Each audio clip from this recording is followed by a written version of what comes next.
A few months after Anthony Bourdain's death in June 2018 at age 61, his longtime assistant Laurie Woolever started interviewing his friends and family. Woolever first met Bourdain in 2002 when he hired her to help him write a cookbook. After working with him for so long, she thought she knew pretty much all there was to know about him. But she quickly learned she was wrong.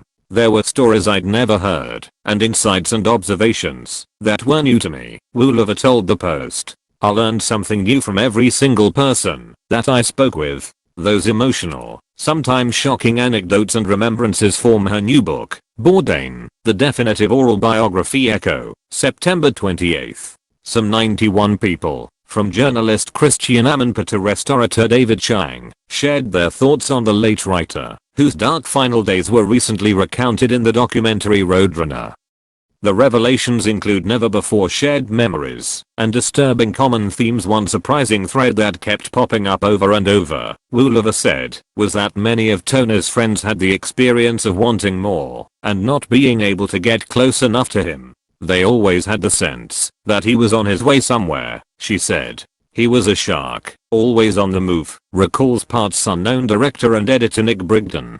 He had to move to survive. Even those who had a fame equal to or greater than Bourdain expressed such sentiments. Every time I was with him, I wanted it to go longer, says Anderson Cooper, who worked with Bourdain at CNN. And I wanted to be friends with him. I wanted him to really like me. Woolever also learned about Bourdain's strange obsession with sun tanning, which started in his early days. I remember his joking that he would be competing in the George Hamilton tanning Olympics. Brother Christopher Bourdain told her.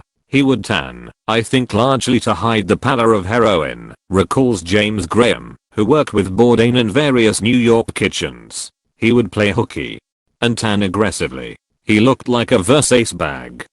While Woolever served as a producer on Roadrunner and her book features several of the same interview subjects, there are several who did not participate in the film, most notably his daughter Arian and high school sweetheart and first wife, Nancy Bourdain. I didn't like the way he looked in the last couple of years, says Nancy. He looked like he was being ridden hard and put away wet.